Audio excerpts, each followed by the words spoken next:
Welcome to our Snooker Trick Shot Countdown.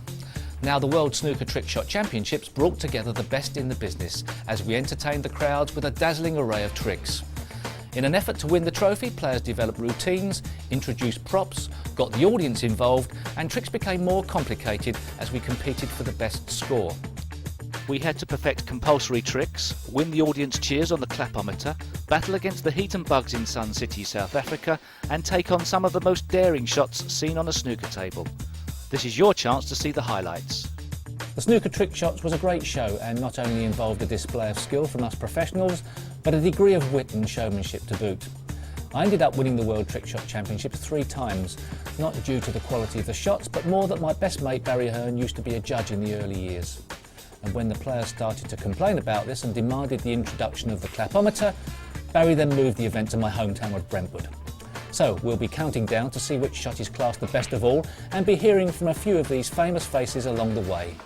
Within every great sportsman, there's an entertainer trying to get out. The gags weren't funny, at least if the trick shot works, you get a round of applause. When they see a trick shot, they say, wow, is it true?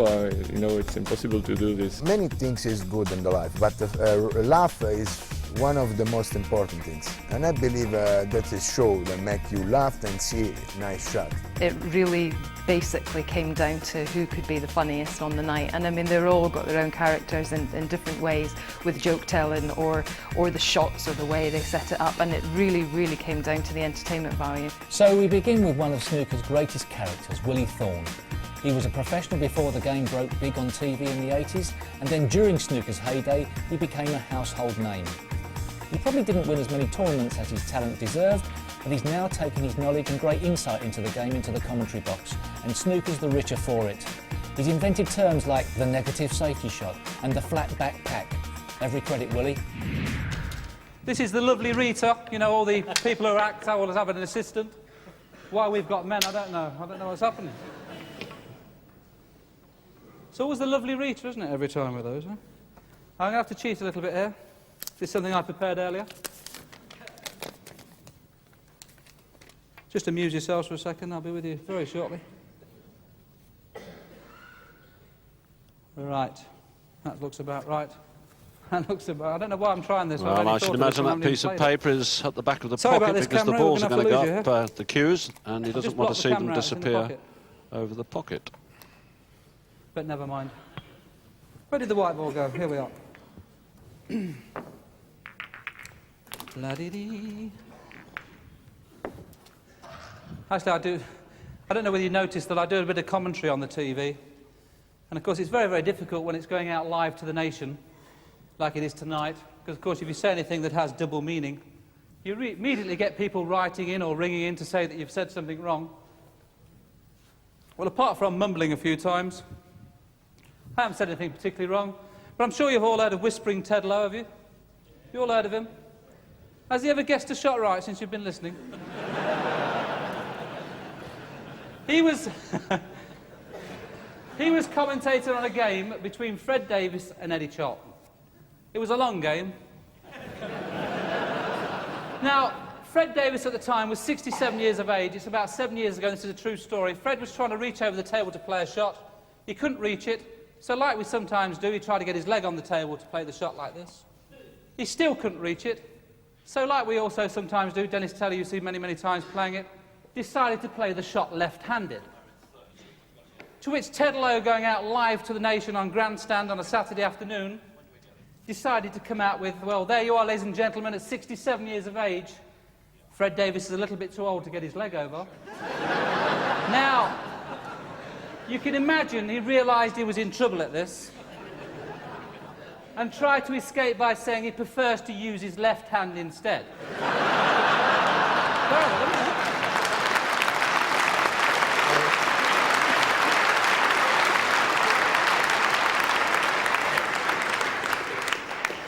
As we're nearly running out of time, I need to do a couple of shots with the basket, so I'm going to have one attempt at this shot. We're going to try and pop these 2 reds.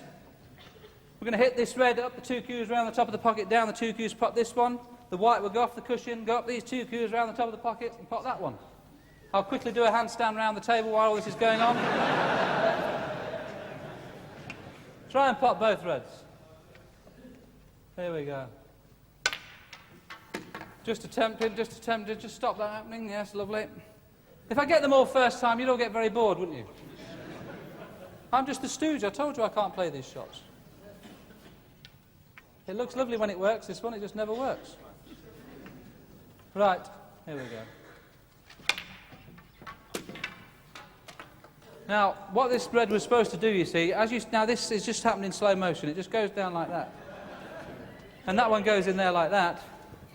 And that one goes in there like that. And that was perfect, you know, no problem.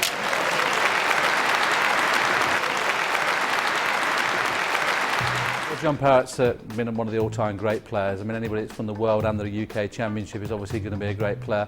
And of course, he tried his hand at the trick shots. Unfortunately, John's not the best trick shot player in the world, but he played in it and did okay. But John Parrott will be more remembered for being one of the best players and not one of the best trick shot players. John Parrott is a man of the people, and I think that's one of his great appeals when it comes to these trick shot events. He loves interaction with the crowd. He's got a very ready wit, and I think he really enjoys not just the competition, but being out there in front of the crowd, showing his skills.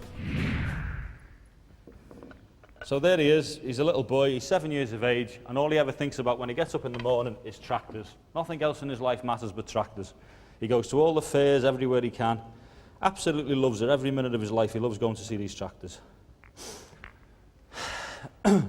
Anyway, he's in there one day and he sees this favourite tractor of his, absolutely loves it. And he goes up to sit in it, and he's sitting there playing with the controls and everything. And this horrible bloke comes up to him and he says, "What are you doing? Get out of there." He said, "Oh, please," he said, you know, "I've always loved this tractor." He said, "Can I?" He said, No, he said, "Get out of there." And he wouldn't move. Anyway, before anything happens, he gets a clip round the ear roll. And he starts crying. And, "Oh, I don't like tractors anymore," he said, and he gives up on them. Anyway, 20 years have passed, and he's walking down the street one day, and he looks up and there's a burning building. Absolutely terrible. Smoke coming from everywhere. And he's standing there, and the fire brigade are struggling and everything. He walks up to the fire chief, and he says, "What's the matter?" He said, "We've got a mother and 2 children stuck in the top there." He said, "We can't get them down." He said, "It's just too much." He said, "We just can't manage to do it." He says, "I'll do it." He said, "Come on." He said, "We're trained firemen." He said, "We know what to do here." He said, "No, I'll do it. Watch this." In he goes, just like Superman, goes in there, straight up to the 3rd floor, comes down with the mother. Fantastic, everyone's cheering. Unbelievable. It's getting thicker and thicker, the smoke. It's terrible. The fire, they can't get in, boss, he said. It's too much. They've got the masks on and everything. No problem to this fella. I'll do it, he says. Boof, straight in again. Comes down with the first child. Well, they're absolutely over the moon. This is unbelievable. And then she says, "You can't go back in." He said, "It's too thick." He said, "No," he said, "I'll do it. He goes back in. 10 minutes later, he comes out covered in smoke. He's got the baby. The crowd are going wild. He said, "That's unbelievable." And the fire chief comes up to him and he said, "That is the most fantastic thing I've ever seen." He said, "We've got the best equipment in the world. We've got the masks. We've got everything. How have you managed to do that?" He said, "It's easy. I'm an ex-tractor fan." It's clean. Now, apparently, last year's trick shots, everybody had a go at this one, and it never worked. And we've had to go upstairs, and it hasn't worked either, so we might need a few goes. Black out of the centre of the 3 reds, cross the table, hit the triangle, jump over it, and into the pocket. And if you believe that, you'll believe anything.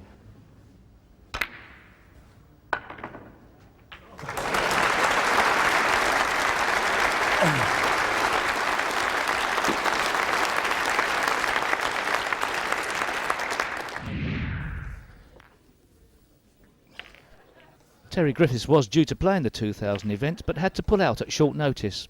I knew how much he loved playing in the trick shots, so I incorporated him into my routine. And I'm going to try and hit Terry Griffiths right in the mush off 5 cushions. That's the type of person I am.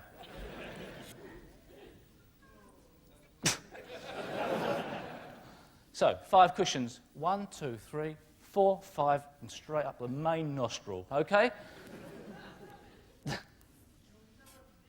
Oh! That's a bit hard, but I think we may have got him. Yes, right over in there.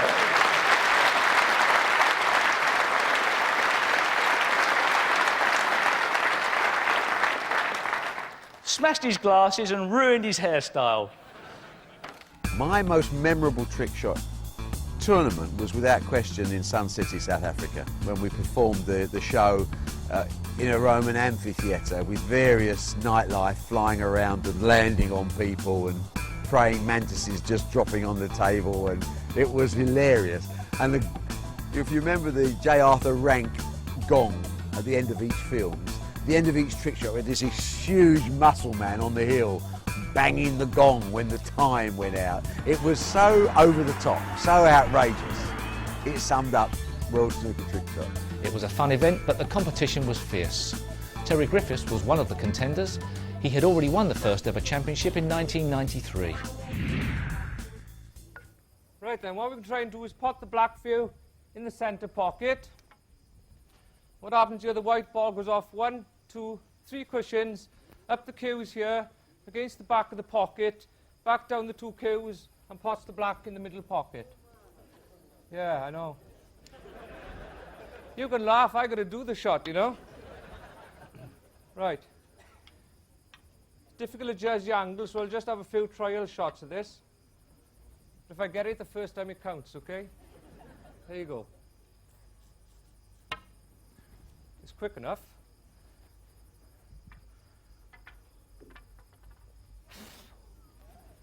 Be straight then. Hello.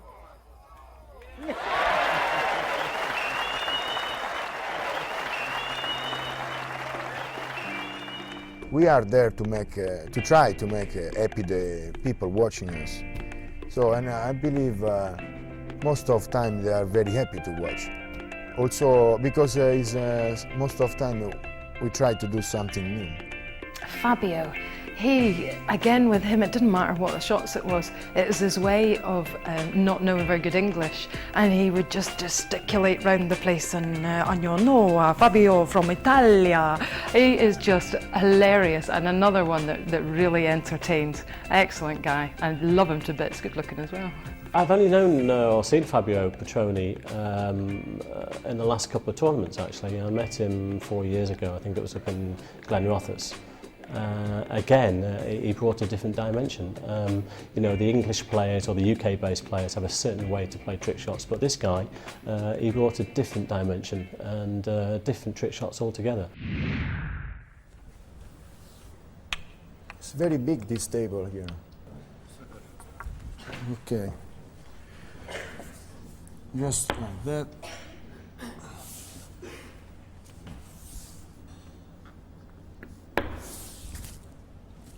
Okay. You know, it's a long way. Okay.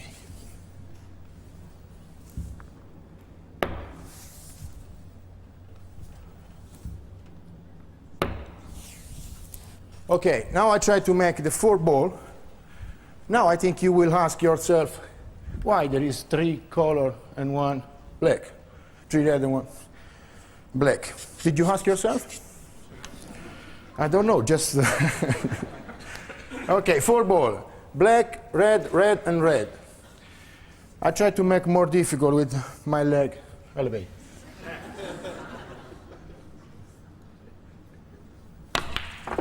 Wow! Woo! Thank you.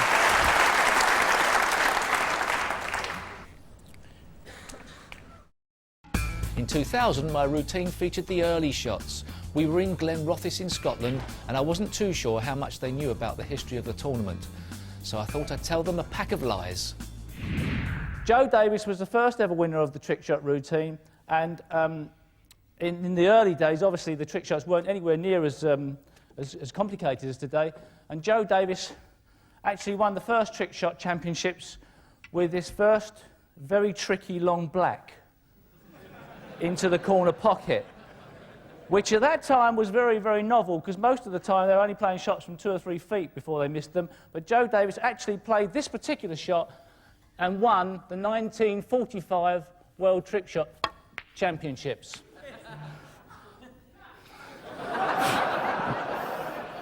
After that, You don't expect me to pot that, do you? After that, Fred Davis, his brother, came along and totally changed the face of the World Trickshot Championships by introducing a new discipline into the particular competition, and that was to try and fool the audience.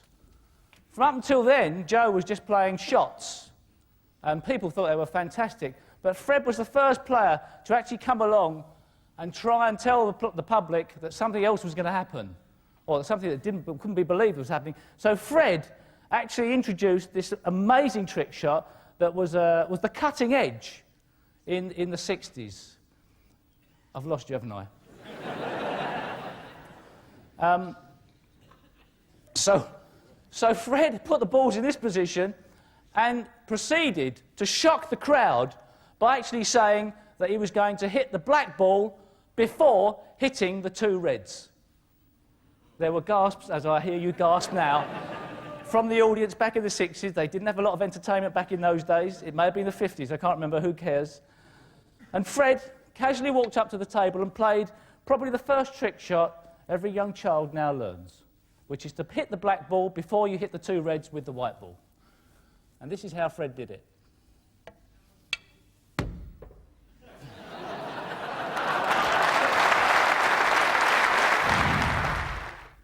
Next up is Bogdan Welkowski, a man regarded as one of the trick shot masters. We'll be seeing a lot more of him throughout our countdown, but he charts here first at number 34. Black ball and red ball in middle pocket.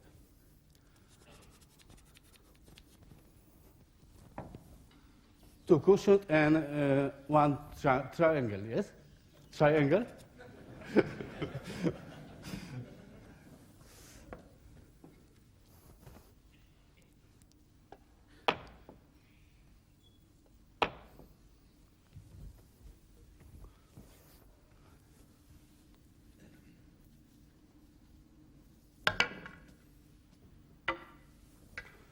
Go, hey.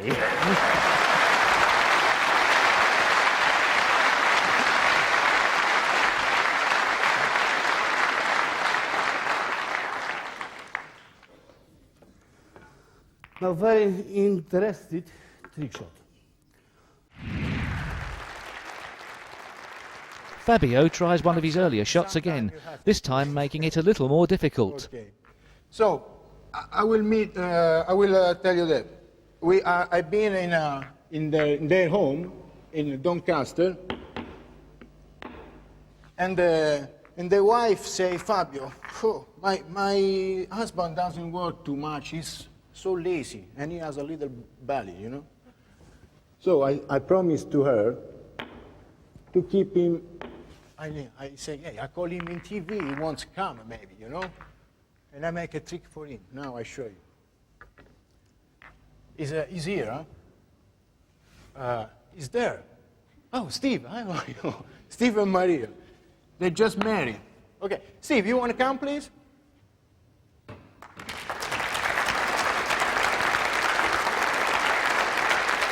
Hi, Steve. All right. You just came here and do press up. Yeah. So, a little.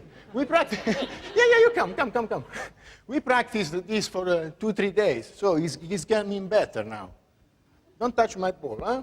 That ball, I mean, hey, Jesus Christ. So, how many you can do? 3. You can do 10, okay. You do 10. 10 is good. Okay, try. When you're tired, you tell me, then I shut the footballs. 1, 2, 8. Hey, better. You can do better, I know. Okay, we try.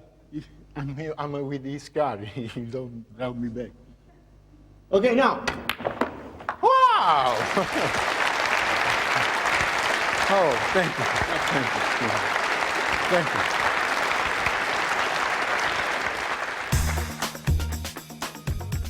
Mike Massey, the Tennessee Tarzan. I would think of all the people I've seen do trick shots, I think he's the most inventive. Mike's is a real old-fashioned vaudeville entertainer. You know, he's a wonderful trick shot player. He's been playing shots and spin shots with his fingers all his life. He's a wonderful character. You know, he's a reformed gambler, reformed alcoholic. He found God and he found trick shots. He also found a wife, a dog and a guitar. I distinctly remember him not getting one shot to work, and he kept trying it and in the end started singing a song. I've never actually resorted to that tactic. Maybe it could have worked. He would live off the audience and he would always finish with a song, which was a little bit worrying because his voice wasn't that great, and yet it seemed somewhat in keeping with the event that Mike would sing some smoothie song to finish off with. Oh, I don't want a burger queen with lips that taste like beer.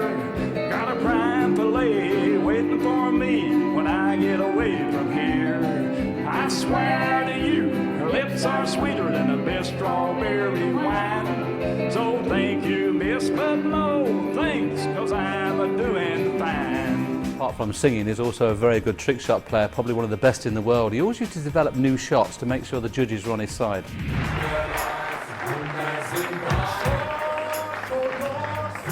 Try to bank the blank ball back in this pocket. It's a very difficult shot because the ball's going to mash. It's going to double kiss. But there's two ways of making this shot. The first shot I'm going to do is the easiest way. I always carry a golf ball and just exchange the cue ball with the golf ball, okay? And then makes it a lot easier, okay? Yeah. What I think I like the best is listening to Steve Davis doing this trick shot routine because it's so funny. I can't stop laughing. Steve has got a lovely routine, he's got a lovely way, he's got a lovely sense of humour. It might not be everybody's sense of humour, but, and with the trick shots, there's nothing he can't do with a snooker cue. Well, Steve Davis is a bit like myself and Dennis. You know, he likes to get the audience involved, and obviously we've seen Steve many times on the trick shots. I don't think he's missed one of them.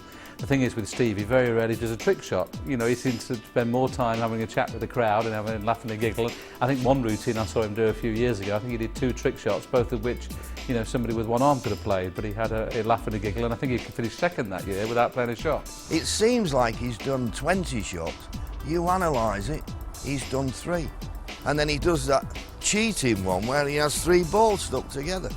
Come on, Steve. Steve Davis, 6 times world and UK champion and a consummate professional when it comes to doing exhibitions. He's done them all around the country for many, many years, over a quarter of a century. One of the things he likes to do is involve a member of the audience, usually a young lad or a young lady, brings them down into the arena and he sets up a shot beforehand. Maybe sometimes these players have never even picked up a cue before, and yet they pull the shot off every time. Now that's not because they're particularly skillful, it's because Steve is exceptionally skillful in putting that shot together and setting it in such a way that they can't really miss. Need a volunteer.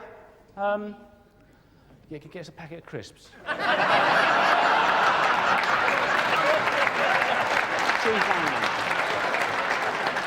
Cheese and onion and a Coke. Thanks. Are you serious? Serious? You? Can you come out and help us with this trick shot? Come on, quick, come on, come on. Right.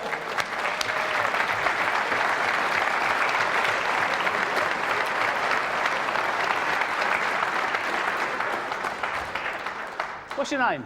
Stephen. Steve? What do you reckon? Huh?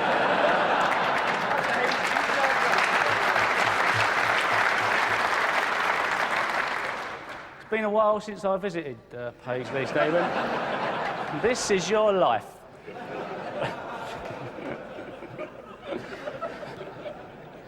I saw you on the television in the monitor in our room. I thought, blimey, I've seen him before. I realised, got loads of photos at home of me as a kid. Stephen, would you like to do a trick shot that Alan Robidoux can't do?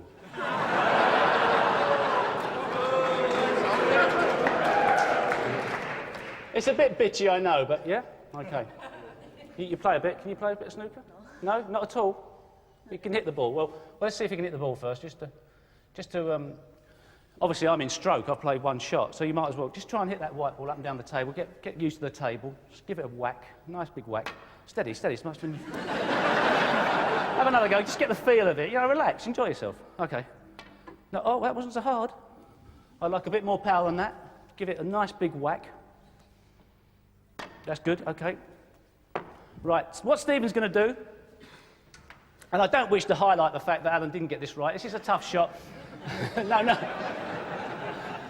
No, it's a difficult shot. What we're going to do is just going to put a couple of balls to make this shot fractionally easier, because I can't have Stephen going away talking about me.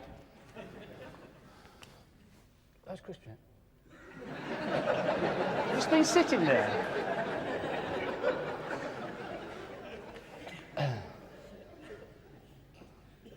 Okay. What Stephen's going to do is to pot the black ball in the middle pocket. So it's the black ball in the middle pocket. Okay, take it away. Hold on. Bit of technical advice. Hit that red, full in the face, nice and firm. Give it your best shot.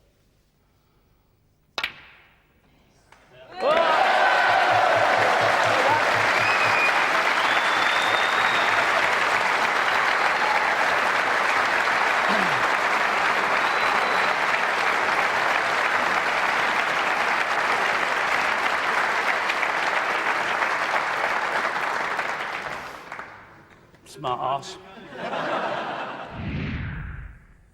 Okay. Mike Massey lands the number 30 spot as 3 balls are shot into 3 different pockets. We're going to try to pocket the pink in the corner pocket, the blue in the side pocket, the green in the side pocket. The cue ball comes out through the gap, curves, and goes and pockets the brown ball. So from there you should see the little arc. In less than 100 shots.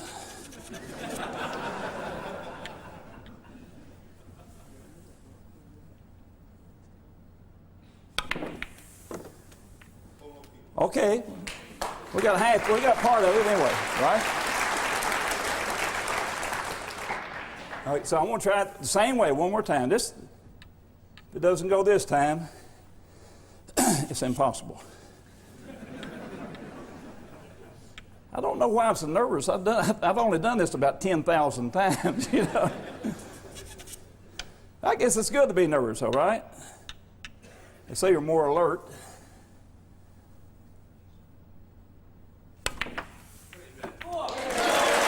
Hey! It works!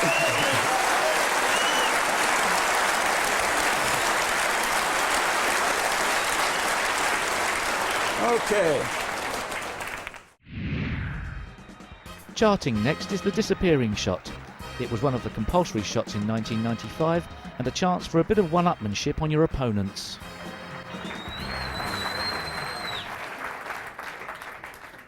I'm a bit nervous, sorry about that. So where have they be putting this first ball in?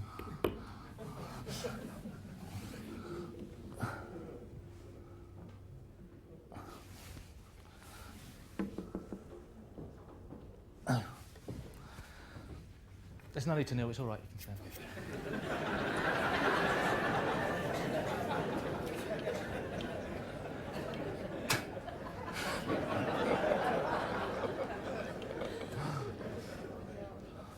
I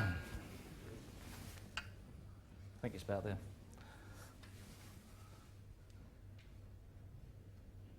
No, it's not, it's there.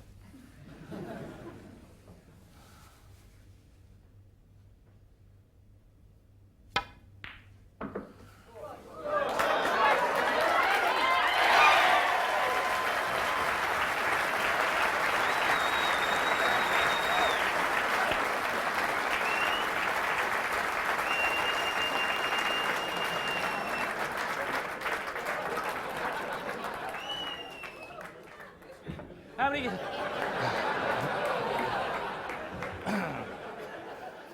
Fabio Petroni is the Italian that cried in the Mosconi Cup, and he'll always be known for that.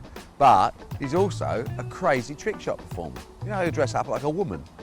He'll put lipstick on. He kisses men in the audience. I mean, he's a really strange guy, but actually very entertaining. He's got this Latin temperament, and I think people like to see that. I think people like to see people who who give their all, and it looks like it matters, you know. Fabio, yeah, he did a trick shot once which involved this great big Scottish transvestite with a beard. I'm not quite sure what he was getting at, and the ball disappeared up his kilt or skirt or something like that. It was fairly unsavoury. That was very funny. Meet this guy and I say, hey, come on, help me to do this trick shot. And I think you will see in TV. Then the ball goes around inside the legs and after make it the ball. Because that is funny, you know, I'm like that. I thought to do that trick shot for 3-4 years. And I did once in Russia for exhibition and they love it. It's funny, just funny. Okay, may I ask, hey, what is it? I need one beautiful girl, one beautiful girl. One beautiful girl, many beautiful girls. But I want one special. Oh, must be like my ex-girlfriend. Woo! You want, hey, how are you? Hey, what's your name? Margaret. Oh, can you? Oh, Margaret. Oh, can you? Margaret. Oh. Wow, Margaret. You want to say hi to anyone? Oh, sorry. Margaret, I mean, you can just come here and just watch if I can. You help him. Help him. Just. You understand what I'm saying? Oh, can I touch you a little? Okay. You can come here, please. Come. Just try to sit. Hey, don't watch me. Just excuse me, sir. It's okay. Do you like this? Oh, just. Hey, did you? It's okay. Nobody will trust you. Then you are. How they can trust then you are women? How? Okay. You know, this is the last shot. Wow, this is the real shot. You know, I'm sorry, but I have to tell you something. I cannot sleep if I don't make a 9-ball. Wow. I love your game, but also mine. So what I'm trying to do, to make it a 9-ball in the side. Can you believe it? Say no. So I do. Yeah. You're wrong. Okay. Can you believe it? Okay. No. Yes. I do. I try, huh? 9-ball in the middle.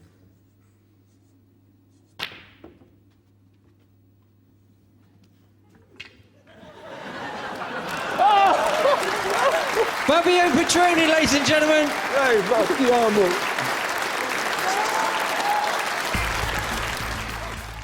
We've only seen a select few of the trick shot highlights so far. Next is a legend of the snooker world, Cliff Thorburn. Now, when you saw Cliff at the competitive table, he came across as dour and methodical. But off the table, he's one of the funniest people I've ever had the pleasure of meeting.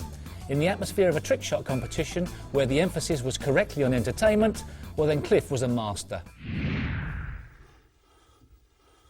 You know, I've gambled a few times and, you know, you end up in some pretty strange situations. But one time I was playing a fella for money and he'd had a couple of drinks. You know, he went, well, I mean, obviously, you know, was very upset about the fact that I had this black for the game ball. And then he comes up to me and says, hey, you're not so good. Says, now make it, you know. So I said, okay. No, I wasn't. So we have to pocket the black ball in the side pocket.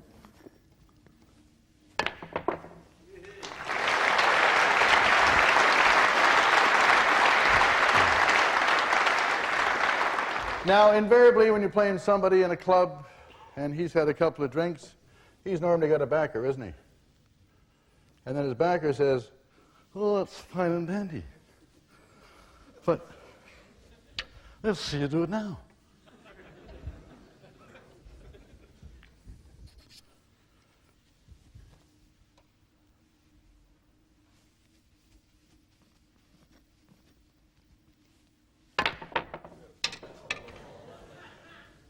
I was hustling the guy. Then they doubled the bet. Why?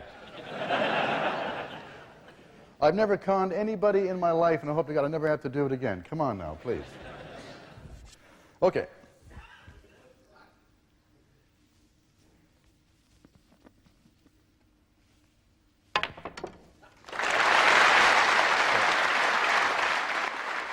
I have known Terry Griffiths when we were amateurs.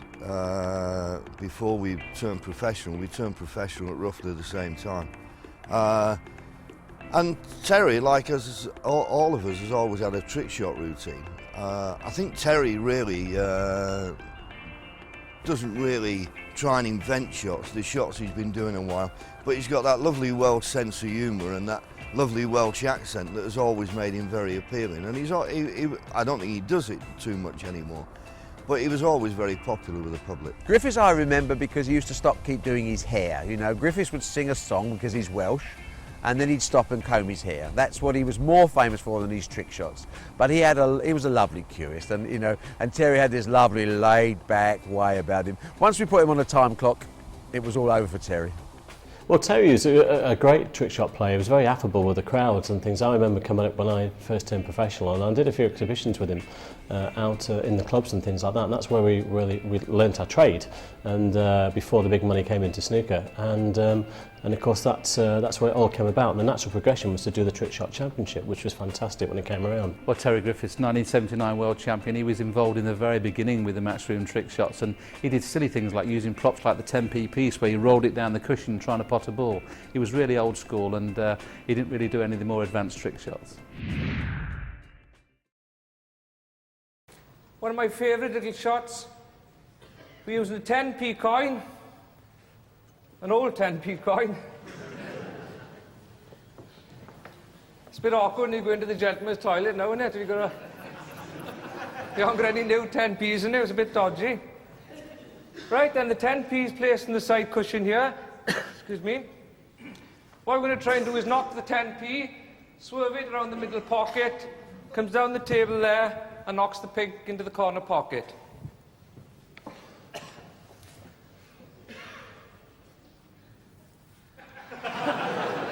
I haven't played it yet. You're going to laugh when I miss it now. There you go.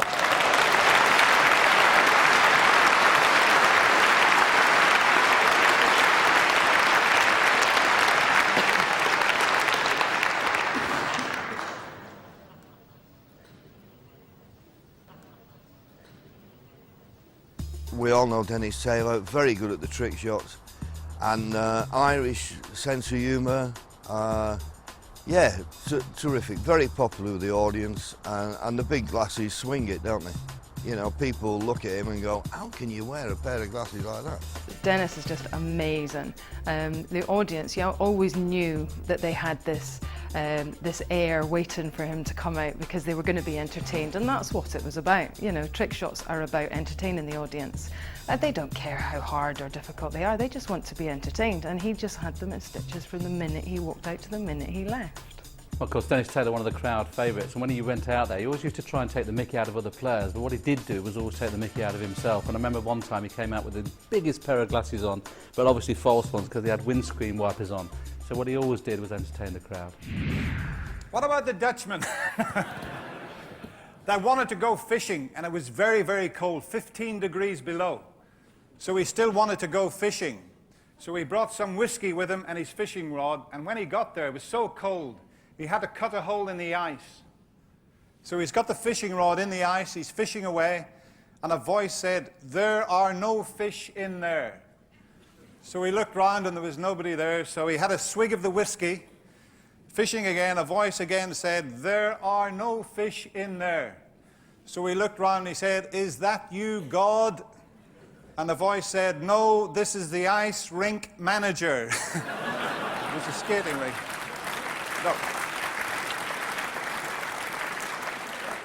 This time, snookered behind the 15 reds and the triangle.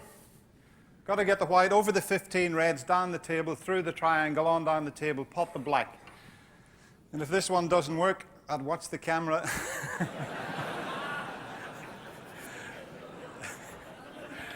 This shot could cost me £30,000.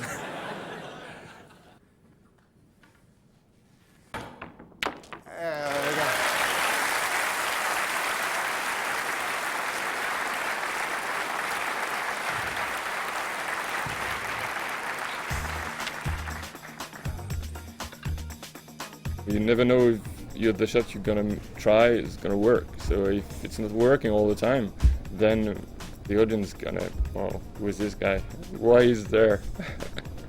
Vincent Fake I met in Preston. He's the reigning world trick shot champion, and it was fantastic. You know, he couldn't speak a lot of English. We had to sort of listen closely to what he was doing, but his trick shots were great. And again, his rapport with the crowd was very, very good. When you think about snooker, you don't necessarily think about France, but there's a gentleman from across the channel by the name of Vincent Fake, who's excellent when it comes to snooker trick shots. Now, one of his great trademarks is the snake shot.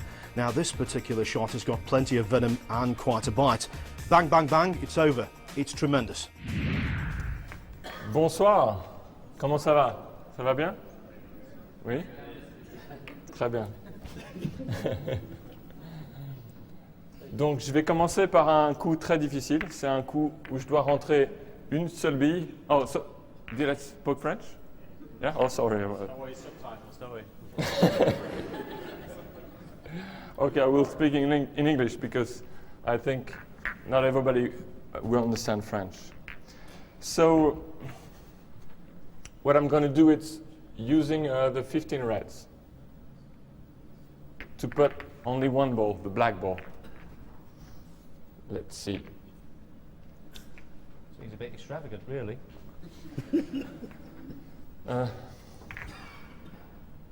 This combination happens all the time. What do you think, Steve? That's like one of my frames, that.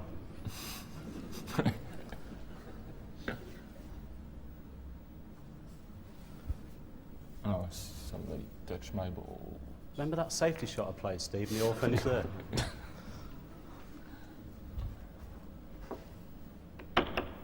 Like this. It's like a nice S.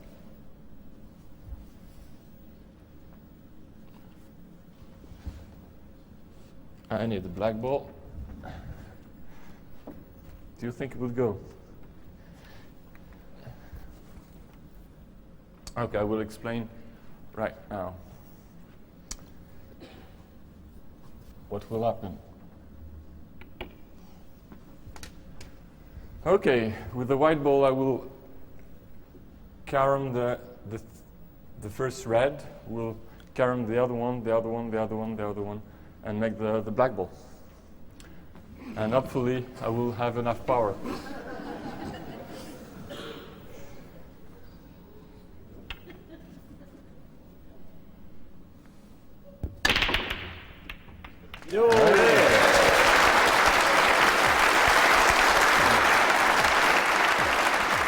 I was brought up in the days where there was probably 2 or 3 snooker tournaments a year.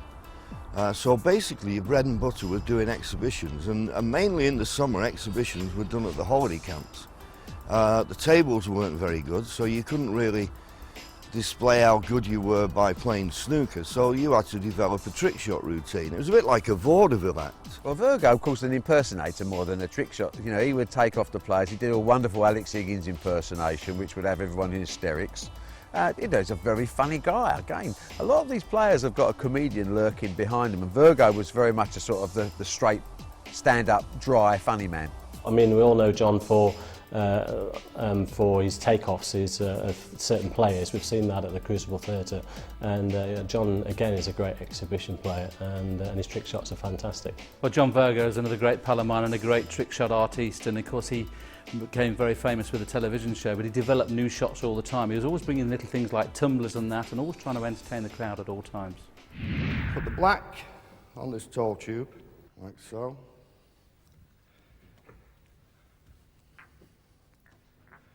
Put the white against the cushion, and put the pink on the cushion, if it will stay there.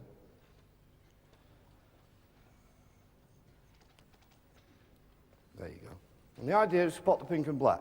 The way it works, I hit the pink very hard, it runs down the table. As it goes in the pocket, it will knock the tube from under the black will stay there, and because I've hit the white on the top, the white will then run down and knock the black in. Here we go. Pot the pink and black.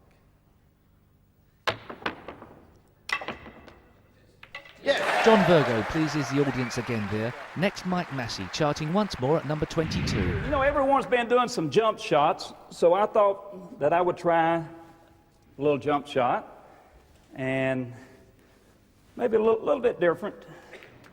We're going to take the black ball. Let's place the black ball up here in the corner somewhere. I'm used to saying 8 ball. You know, the 8 ball is black in America. And we're going to take a few balls and place them right in there. That should be enough. 8 balls.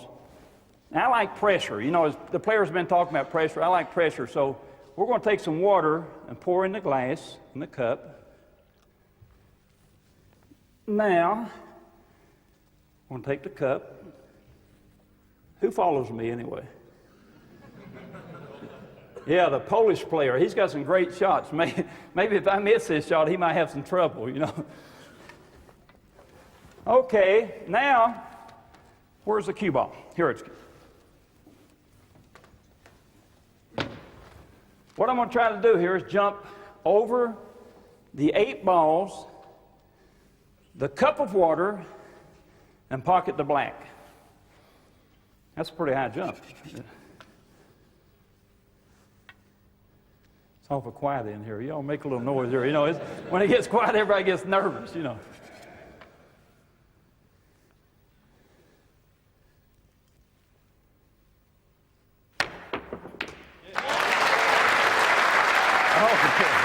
Okay, now. Thank you. I met Elaine about 15 years or so ago when he came onto the circuit, possibly a bit longer, and I remember when we used to mess around doing the circuit on the tournaments and things, and he used to do this finger spin situation where he used to take the black out of the pack and he'd have bets with people how many shots he's going to take, and it was marvellous to watch. I mean, he also did all the other trick shots, but he, again, a Canadian lad came over, different slant on it, and he was fantastic at the trick shots. He was good. He's one of these guys who's really professional. Obviously, English wasn't his first language, but he was still pretty good with the crowd.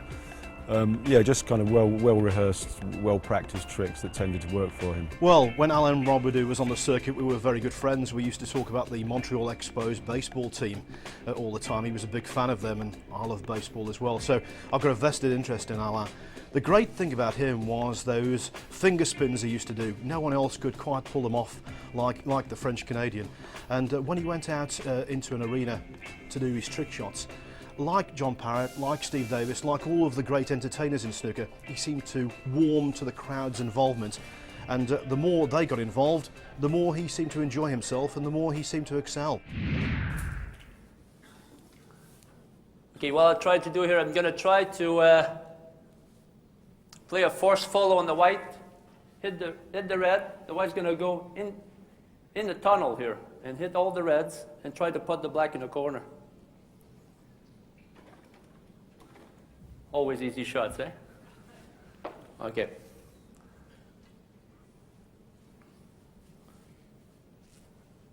Okay, I've got time, I'm all right. Black in the corner.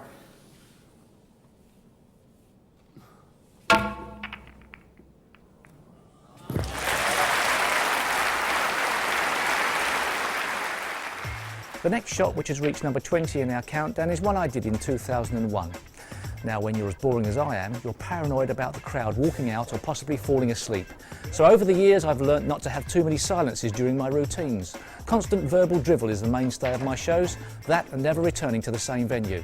And anyway, sometimes it isn't about the outcome of the shot, it's in the delivery and being honest with the audience. My trick shot's no different to Dennis's, John's and Ray. None of them are going to work also. Going to start off with a pretty easy shot and work up to some harder ones later. And as you can see, with this first shot, once I get 2 more balls on the table, as you can see, it's pretty obvious what's going to happen. That's right, you all guessed it in the front row. I'm going to pop the one that looks a completely different colour from the other ones into a pocket. But which pocket? The black ball is going to go into this pocket here. Okay, what I'm going to do is to strike the white ball onto that 2-ball plant there. The second red comes off the side cushion, hits the 4-ball plant, and that sends the black along the cushion to about there. Meanwhile, while that's happening, the white ball comes off this first red, cannons that one out of the way, and the black then goes along the top cushion, in off that red, into the pocket. A nice easy one to start with, okay? These 3 reds here, and these 3 reds here, have absolutely nothing whatsoever to do with the shot. They are there just to try and confuse you and to make the shot look a lot better than it actually is. Just thought I'd get that straight. Okay, so, black ball in the corner pocket. Here we go.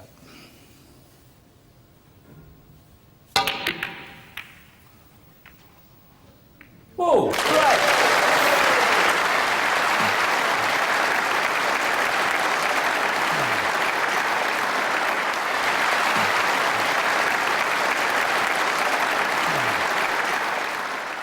Number 19 is Fabio Petroni, playing a masse shot via a cushion. The red ball in corner.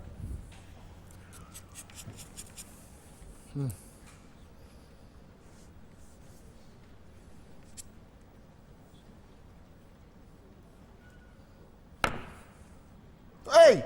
Hey!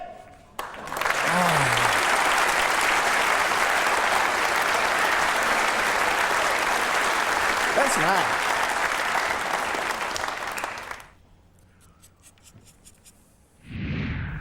Cliff Thorburn is back charting at number 18 with a difficult shot, which he calls the Evel Knievel shot. Yeah, thanks.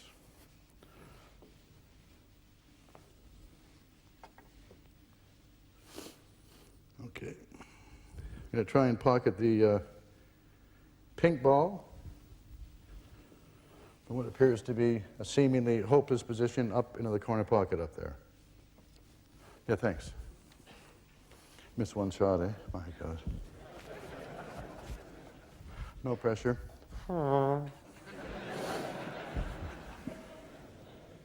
Okay. Pink ball in the corner pocket.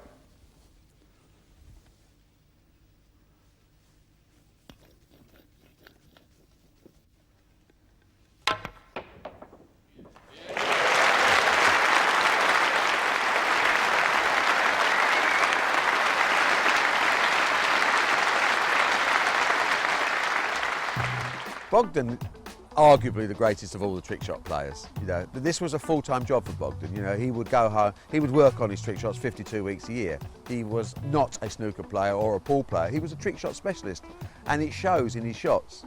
The most spectacular shots, the most creative shots came from Bogdan, no question. Once he asked us if he could use something like 50 triangles on a trick shot, and could we get them for him? Obviously, well, we couldn't. But he'd always turn up with a suitcase full of these bizarre things that he'd made. How he gets all these extra bits of stuff. Imagine him arriving, you know, at customs. Anything to declare, yeah. 16 triangles, you know. 17 bottles, big balls, all with little chips and holes in them. No, I think he's taken it a step further, which is good. Well, another one of Bogdan Wolkowski's great shots was the roller coaster shot, where he used cues balanced on juice cartons.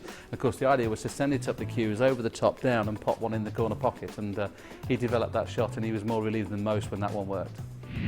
Names shot the roller coaster. Green ball. I don't know where is white ball. Okay. Oh, thank you. And now, white ball, pocketing a red ball into this corner pocket, and spinning back up the roller coaster, and pocketing green ball.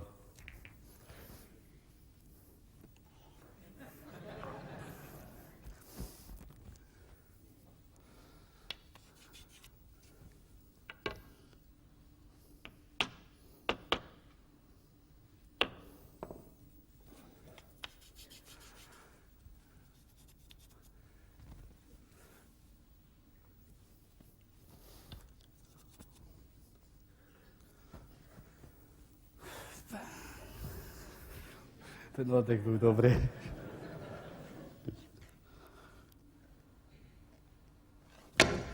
Yes! Oh!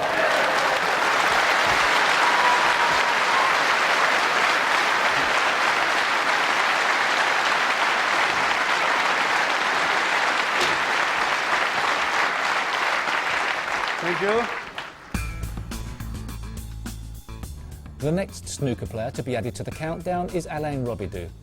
Probably the second most successful snooker player to emerge from Canada, but very possibly the most talented. Alain is a great personality and was sadly missed when he retired from the professional circuit and returned to his homeland. Alain won the event in 1996, and this is one of the shots that helped him secure the title. First shot's going to be the triangle shot. On that shot, I'm going to impersonate a player who's been on earlier. It's my friend Cliff Thorburn. Have you heard of him? Okay. Okay. Cliff is the grinder from Canada. And me, I'm the grinder from Quebec, so I speak French. My first language is French. And my second one, I haven't found it yet. So, okay, so Cliff Thorburn doing this shot.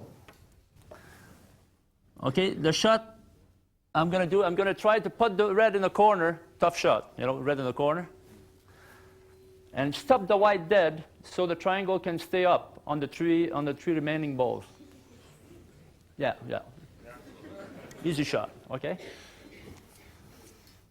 So Cliff Thorburn. You've seen him before, eh? Remember?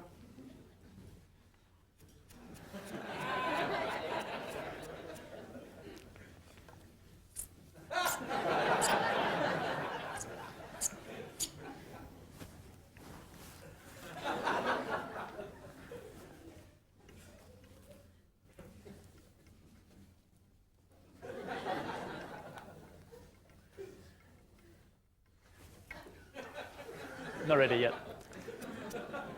I'm still doing him, okay?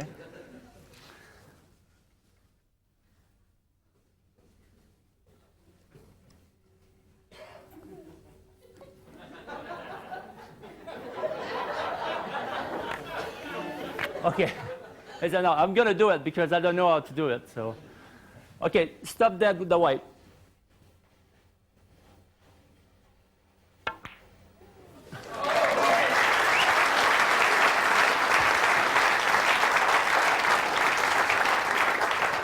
It's not over yet. Okay, now I'm going to try to put the red back where it was before. You know, it's a situation that happens very often in a match. So, red at the same place. Same shot, but on the other side, like you can see. Okay.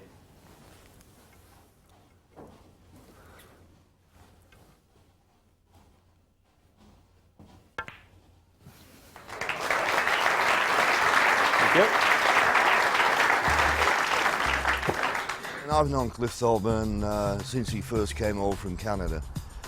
Great character. Anyone who's ever been in the company of Cliff Thorburn will tell you what a lovely, dry sense of humour he's got. Well, Cliff Thorburn developed the chopstick shot, and what that was, he used to hold 2 cues in his hand, using like chopsticks as you would do to have Chinese food, and collect all the balls on the thing. He used to get 15 cues, and I remember sometimes he used to get the audience involved when he'd pretend to trip as if all the cues were going to fall over the floor. But the idea, of course, was to have all 14 balls or 15 balls on the cue and roll them all off and try and pop the black in the corner pocket. And 20 times out of 20, Cliff Thorburn got it right. When I was in Hong Kong a while ago, right, okay, I got to see how the Chinese played snooker, same rules as us. They have to pot a red, then a color, but they have to use the chopsticks, okay? So this is a typical Sunday night, all right, downtown Hong Kong. That's the chopsticks. Leo Ma. Red ball side pocket.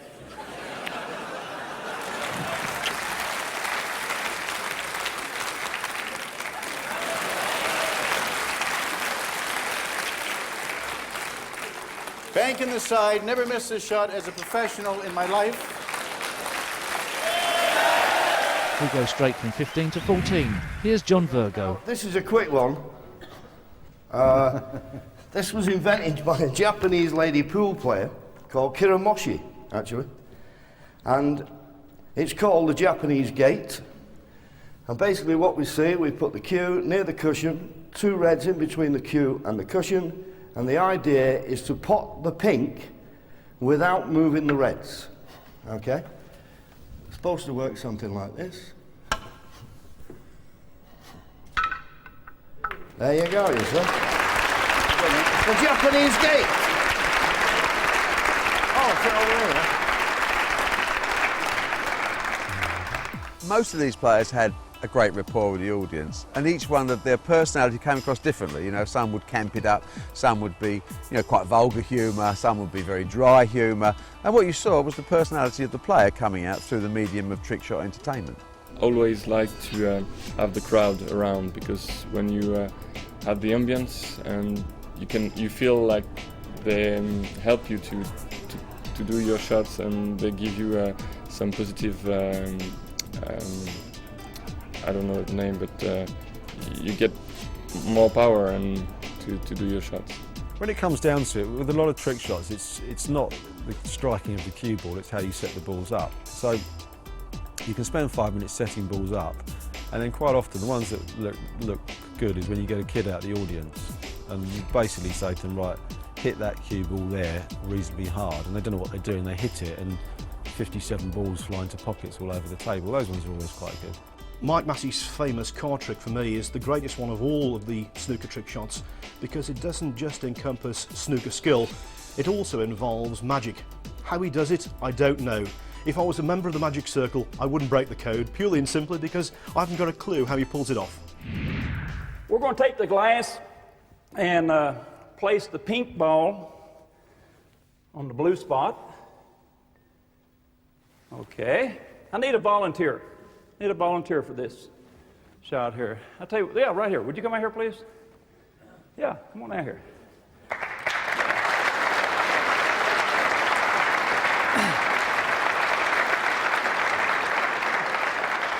What's your name? Andrew. Pardon? Andrew. Andrew. Andrew, you notice I volunteered you. I used to be in the Army, and when they said they needed a volunteer, they'd say you. Okay, so I got you, okay? We're going to do a little card trick. Do you play cards? No? Okay.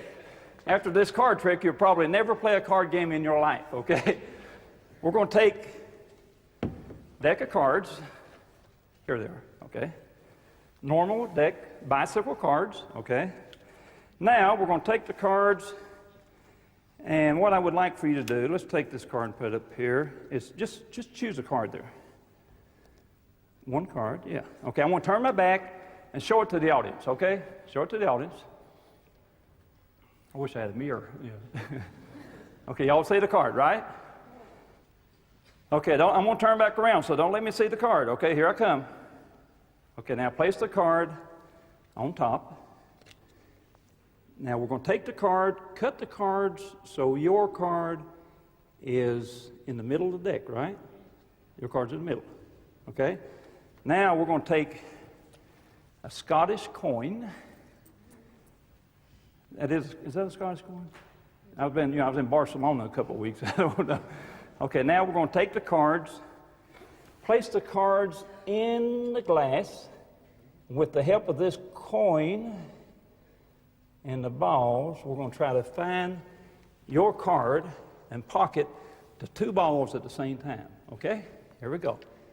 Now, you won't be able to see it, but you all will be able to see his card. Okay? Here we go.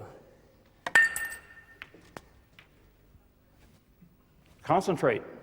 Okay? There it goes. See it? Hey, get on up there now.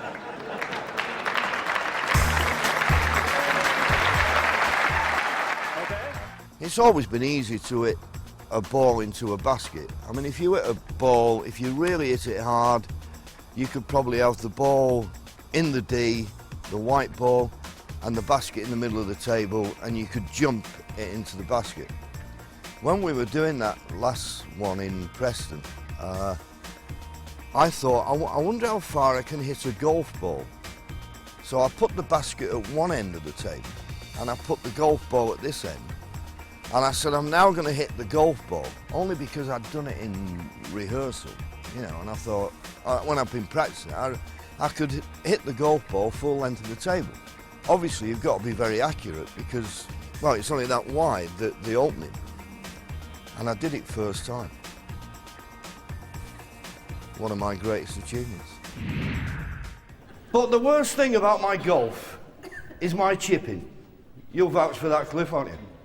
So what I'm going to do, full length of the table, I'm going to chip this golf ball into the basket. Okay, I know, you know the way I chip, you know. So here we go. Golf ball into the basket. 4. Now, we're only allowed 3, but I know, I get your drift. Here we go. Yes!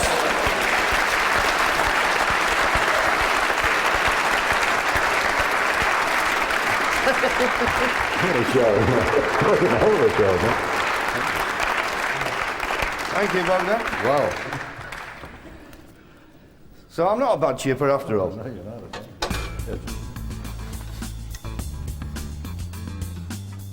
Props are an important part of a trick shot routine. The amount of props a player uses is directly proportionate to how big the boot of his car is. Fortunately, Bogdan Volkowski from Poland has a very large car. Here he is charting again using some paper bags. This is number 11.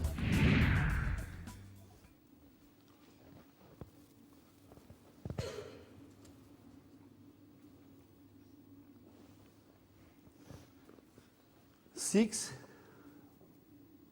What is his name? Back. 6 bucks.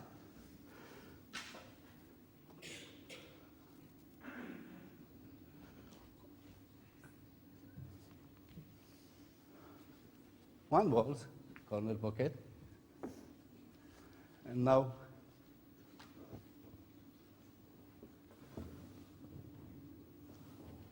pocketing green ball.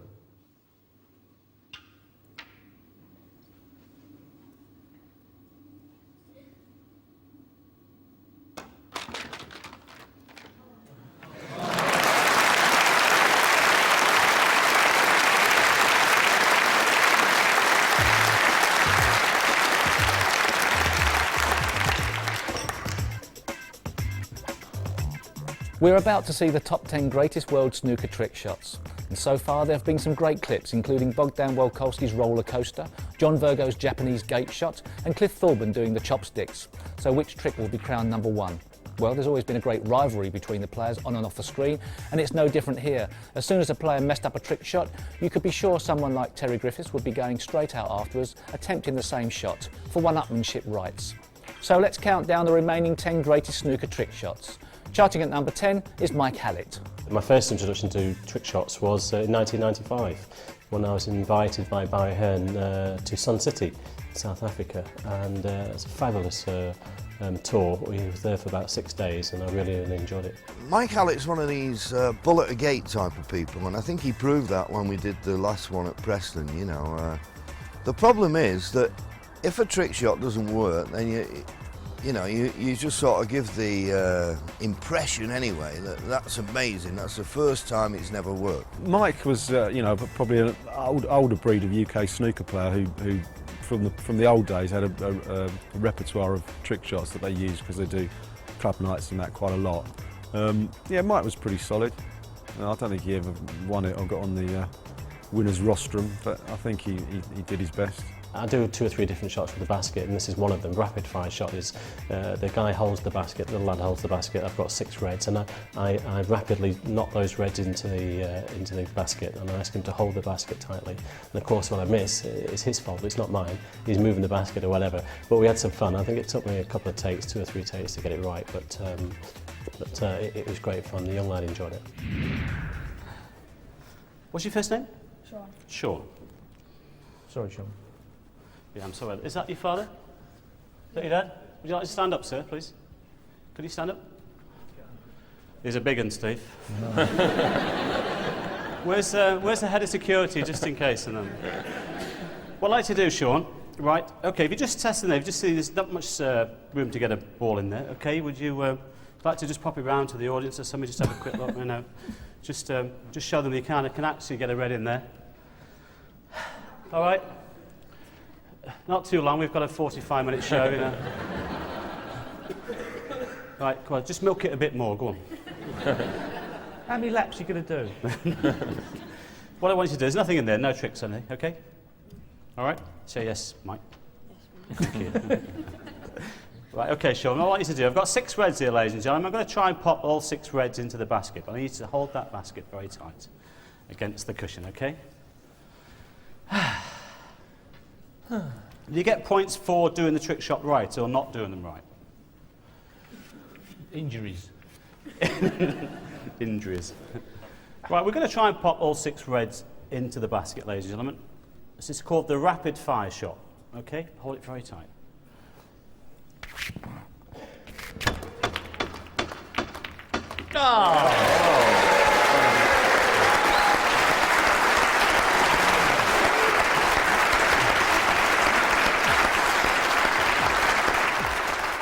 Dennis was always very funny. You know, Dennis loves to be the entertainer, and he's a very funny guy. And you know, and he learned these trick shots the hard way, going up and down clubs, you know, working men's clubs for years, earning a living and establishing a rapport with the audience.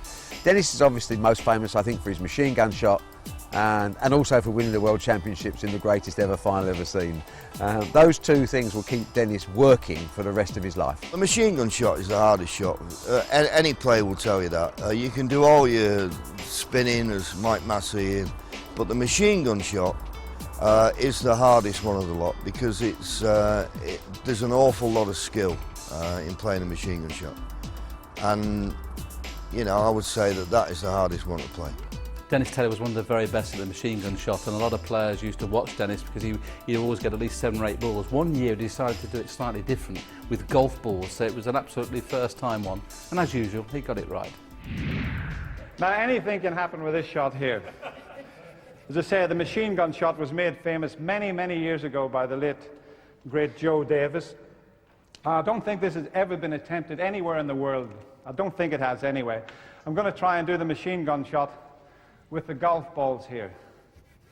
So the idea is to shoot the white into the corner pocket. Before it gets there, we'll try and get all the golf balls in.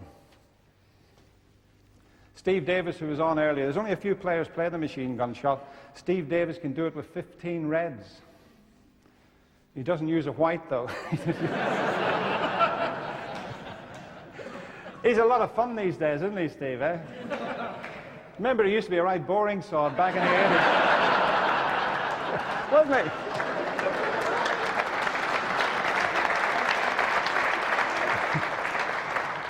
I remember when he used to take a Valium as a stimulant.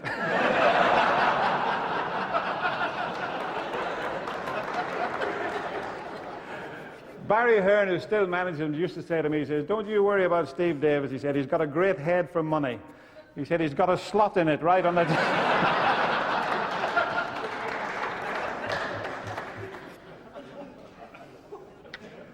Oh, dear.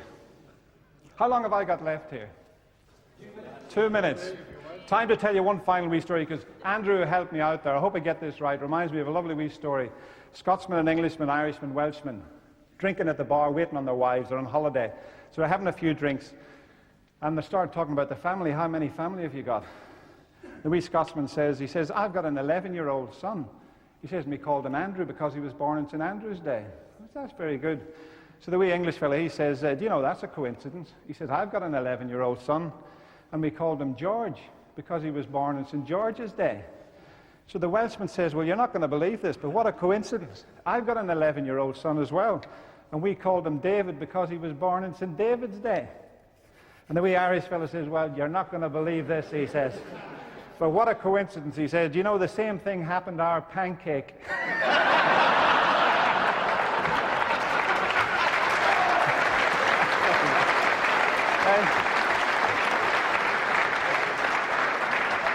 Right. I hope I can get this first time. It's the very first time that I've tried this in public. So the machine gun shot with golf balls. Here we go.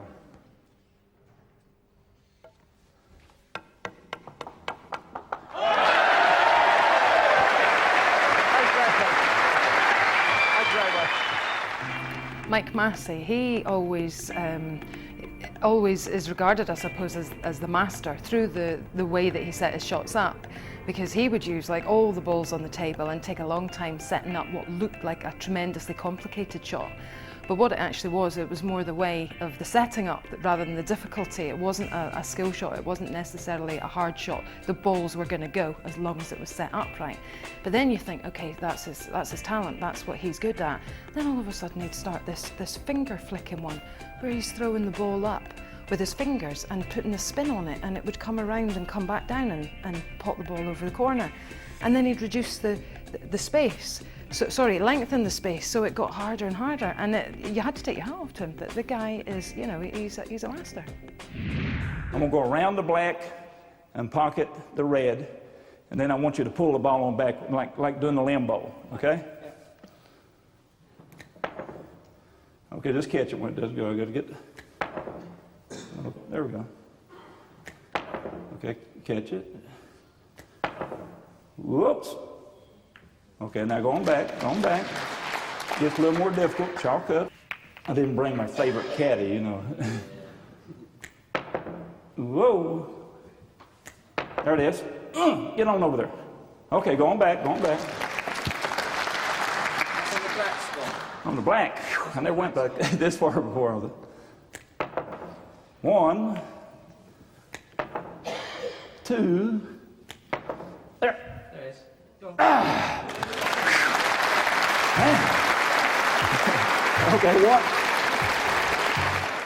One of the oldest shots, of course, is to get someone from the audience and lay them on the table with a piece of chalk in their mouth, you know, black ball, and to get rid of it. It never misses, and it never stops entertaining people. It involves the audience, which is good. There are 20 funny lines to use while you're sticking a piece of chalk in a young lady's mouth, or you're getting her to lay on the table and making sure that her underwear is not showing. You know, there's 1,000. It's almost vaudeville, that shot. And of course, it's a shot that you and I could play. It's quite an easy shot to play. I tried it once and I hit the person on the nose. I wasn't too, you know, there was a sort of bang. Fortunately, it was only a bit of blood came out. It was a holiday camp once.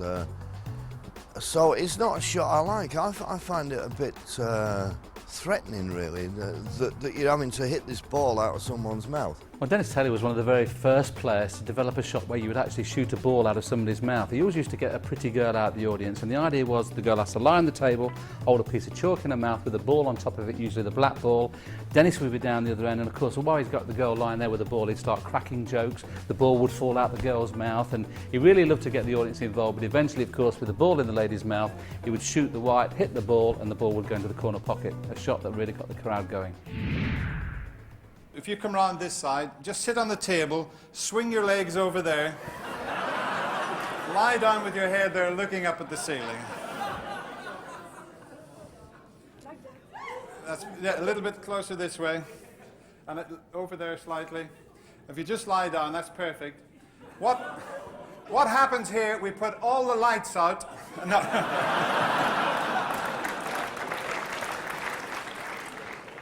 I've got the white on a block of chalk here. If you could just bite that. Look straight up and bite the chalk. And chin up a little bit. There we go. Chin up. Whoop. That's perfect, yeah. Now the black is in a fairly tricky position as well. Now I've got to pot the black out of... sorry, what was your first name again? No.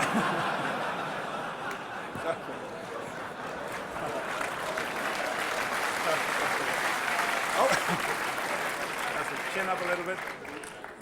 Got to pot the black in the top pocket, but you'll have to be quiet, ladies and gentlemen. The last time I tried it, the young lady swallowed the black. Should have seen the shot I played to get the black out. That was good. Here we go. Black in the top pocket.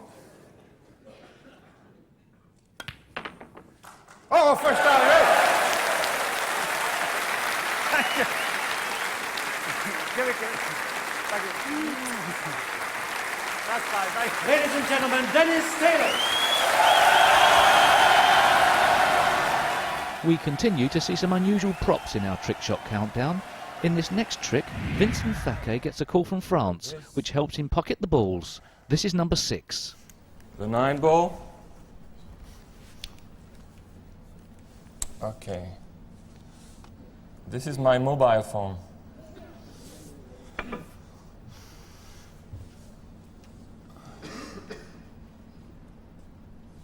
Okay.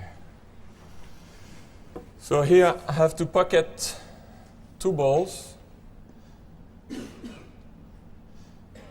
in one shot.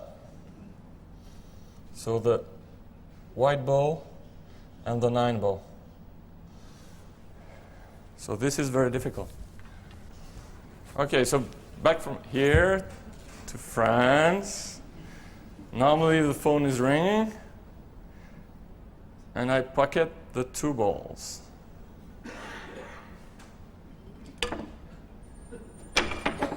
Like this.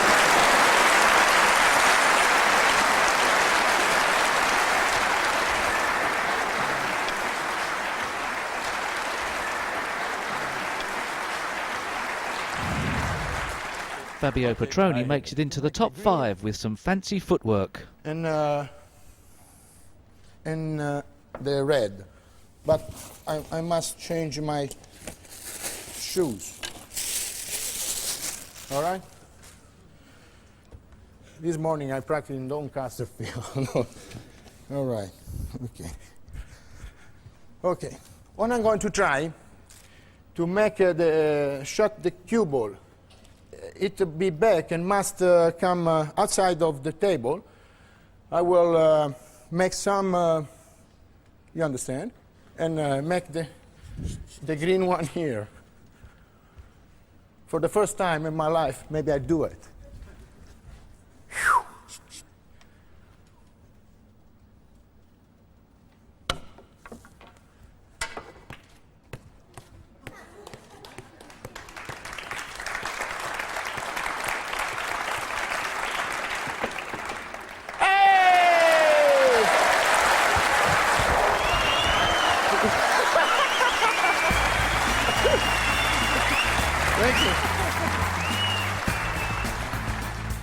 Well, we're nearing the end and we'll soon find out which trick shot is number 1. But with 4 left to go, there are going to be more props, more surprised audience members and more unusual stunts. At number 4 is Bogdan Volkovsky and his 3Q pyramid. Look. 2 Qs.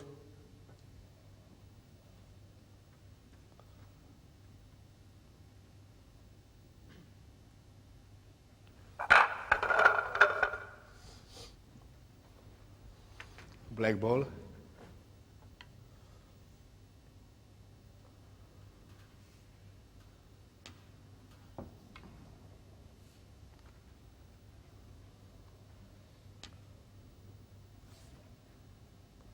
Oh.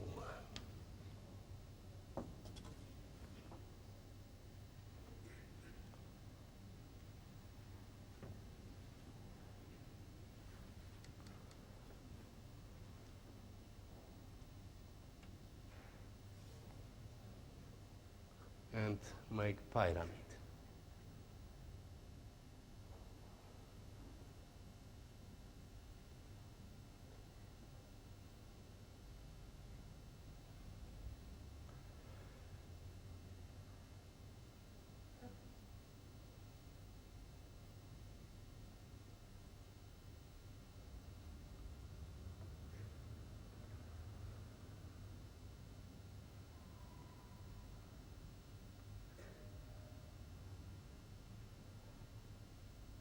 Well,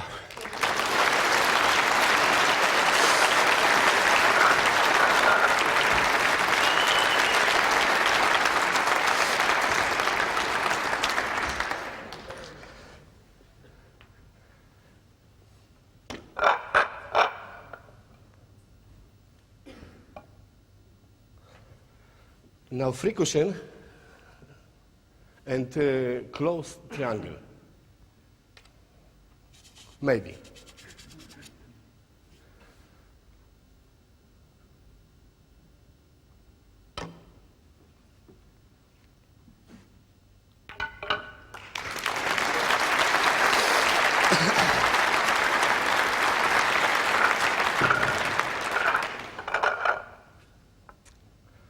black ball, corner pocket.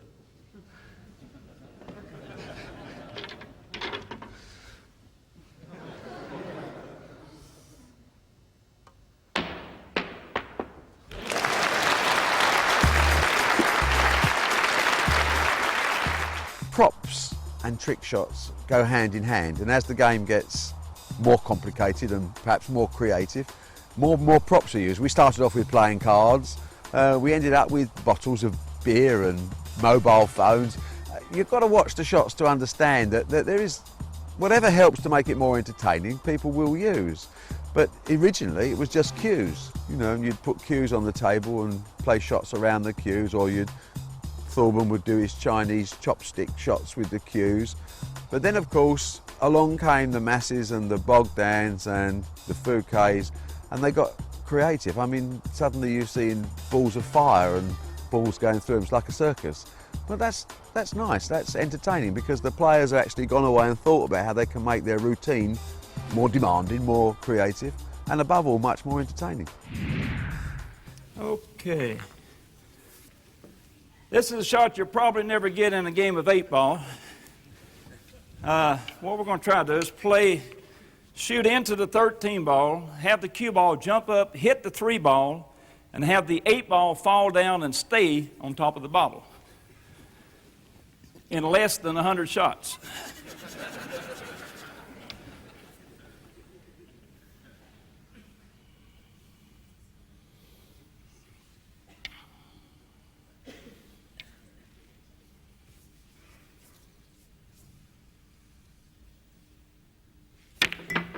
Hey, first shot. There we go.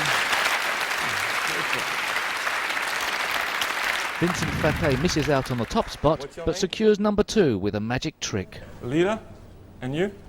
Anissa. Lida and Anissa. You have to choose one of the colors. You can choose one of the color? Tell us. Which one you choose? The pink. Okay, the pink. Can you help me to put the cards everywhere on the table? Yeah.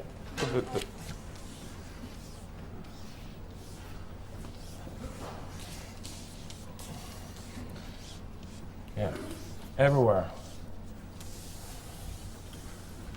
The snooker is so big. Okay. So you're gonna play. The pink ball is gonna stop close to a card or on the card, and I already turn a card upside down in this deck, and hopefully it's gonna be the same card. Okay, you can play. Carefully, if you miss, I miss a shot.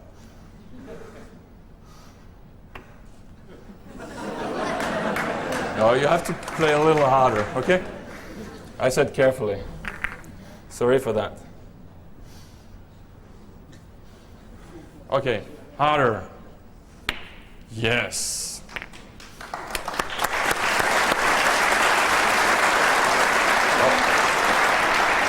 We are lucky. So this is the card normally we'll find here, okay?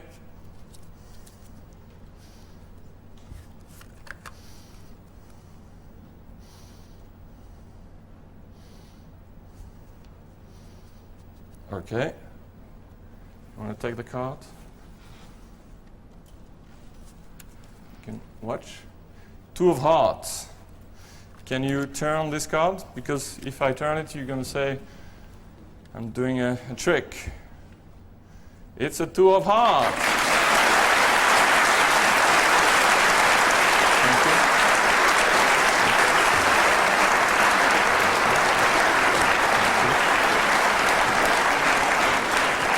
You liked it? Yeah, you like it? So you think there is 2 of hearts everywhere on the table? Yeah? Okay, we're gonna turn the cards now to see if there is more than 1 2 of hearts.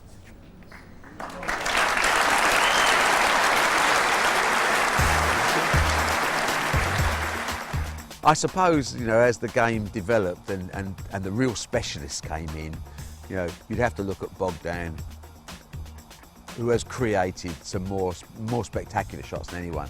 I mean, particularly the shot with the youngster standing on top of the triangle while Bogdan's blindfolded. I mean, it was been difficult to miss the shot because he knew the angles, but it was more than just a shot. It was the creation of a moment. Obviously, we all remember Bogdan with the lads standing on all the triangles.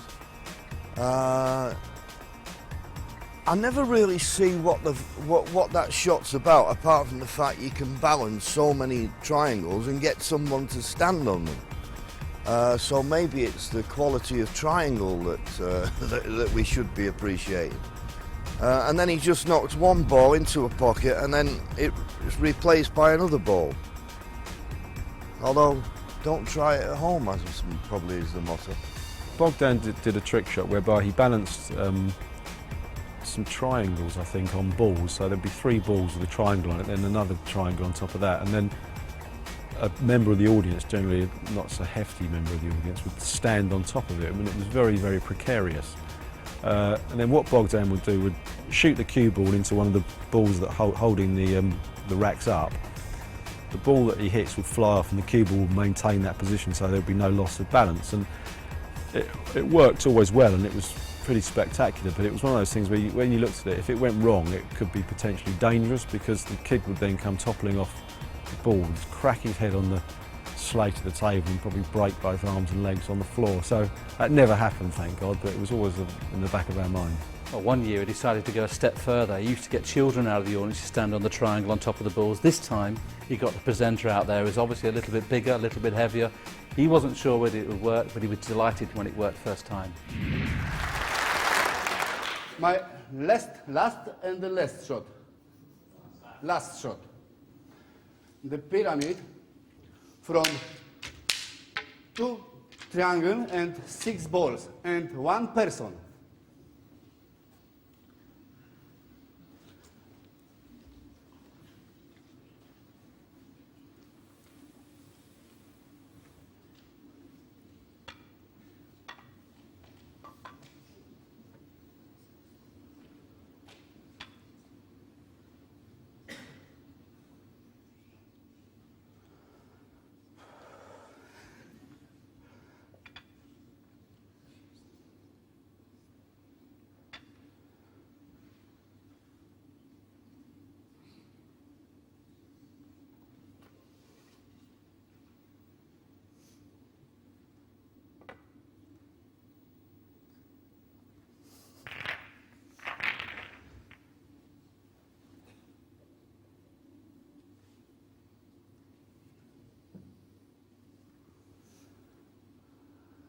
Mike, help me, please.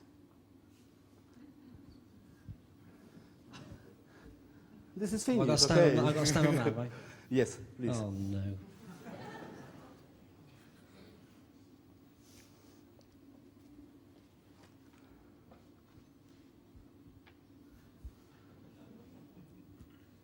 Bye, bye, bye, bye.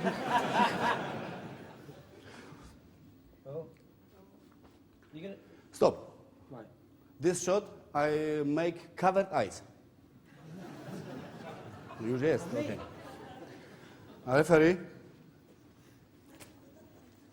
Yes, something. Right now, please. Looking. Oh, all right.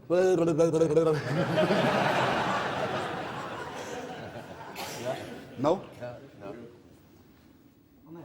Wstawaj, wstawaj. Stop. Okay, okay, okay. Shall I say? Come on.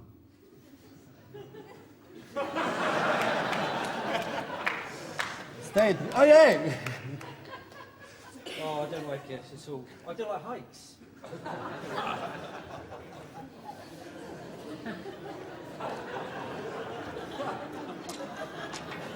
It's not safe. White ball, white ball. It's going. I can feel it going. 15 minutes? 15? Yeah. Bye.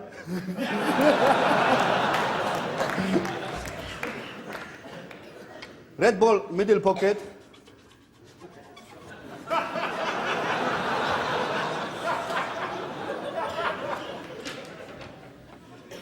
You spent a little bit more English than you let on, didn't you, eh?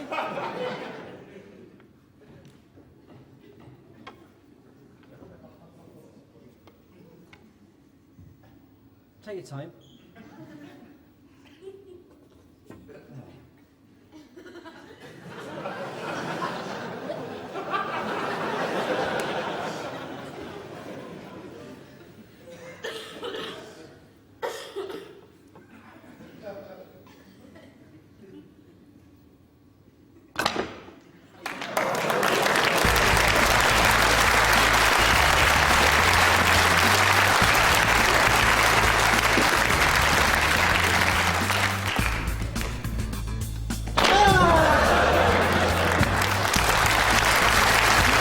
Thank you very much. Thank you.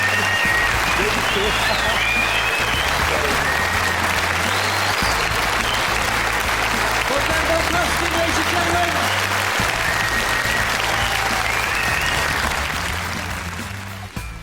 The World Snooker Trickshot Championship will be greatly missed, but it will live on in our memories as an event with a great mix of laughs, skillful shots, embarrassing misses, obscure props and very willing audience members. This has been the greatest snooker trick shot countdown.